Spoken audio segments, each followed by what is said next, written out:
జగిత్యాల జిల్లా నుంచి ఇవాళ వార్తలు ఒకసారి పరిశీలిస్తే జగిత్యాల జిల్లా బీఆర్ఎస్ కార్యాలయంలో Korutla MLA doctor Kalvakuntla Sanjay media సమావేశం నిర్వహించారు. ఈ సందర్భంగా రైతు భరోసా పైన ఇటు సంబరాలు చేసుకోవడంపై కాంగ్రెస్ తీరును తీవ్రంగా ఎండగట్టారు. ఎందుకంటే కౌలు రైతులకు ఎటువంటి డబ్బులు కూడా ఇవ్వలేదు. 75% కూడా రైతు బంధు జమ కాలేదు. ఈ క్రమంలో సంబరాల పేరుతో కోట్లాది రూపాయలు వృధా చేస్తున్నారు తప్ప ఇటువంటి ఈ ఎన్నికల స్టంట్గానే అభివర్ణించారు. ఈ సందర్భంగా ఎక్కడ కూడా బణకచర్ల ఎక్కడుందో కూడా కాంగ్రెస్ రేవంత్ రెడ్డితో సహా ఎవరికి కూడా మంత్రులకు పూర్తి స్థాయిలో తెలియదు. అలాగే ఇటు బీజేపీకి చెందినటువంటి వారికి కూడా ఎంపీలకు బణకచర్లతో పాటు కృష్ణా బ్యారేజ్ ఈ బ్యారేజ్ ఎక్కడుందో కూడా వారందరికీ తెలియదంటూ సంజయ్ మాట్లాడారు. మొత్తంగా ఇటు రైతు సంబరాలు చేసుకోవడం, రైతు భరోసా పేరుతో సంబరాలు నిర్వహించడం పైన మాత్రం తీవ్రంగా ఎండగట్టారు.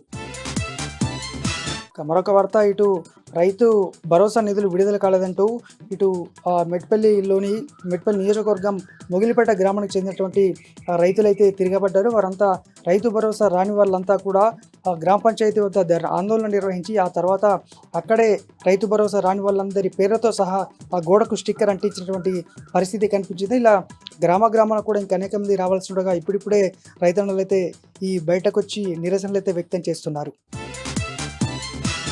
మరొక వార్త, ఇటు గుల్లపల్లి మండల కేంద్రంలోని ఈ గ్రామం బీబీరాజుపల్లె గ్రామంలో మాజీ సర్పంచ్ నిధులు రాక ఆత్మహత్య చేసుకున్న విషయం తెలిసింది. అయితే పురుగుల మందు తాగి ఆత్మహత్య చేసుకోవడంతో చికిత్స పొందుతూ మృతి చెందాడు నిన్న. అయితే ఈ క్రమంలో సర్పంచుల సంఘం అంతా కూడా ఏకమై వాళ్ళంతా కూడా నిన్న మీడియా సమావేశం నిర్వహించారు. ఎట్టి పరిస్థితుల్లో బిల్లులు విడుదల చేయని పక్షంలో పూర్తి స్థాయిలో ఇప్పుడు రానున్న గ్రామ పంచాయతీ ఈ ఎన్నికలను కూడా అడ్డుకుంటామని ఈ సందర్భంగా చెప్పడం జరిగింది. ఇవి జిల్లా వ్యాప్తంగా ఉన్నటువంటి వార్తలు.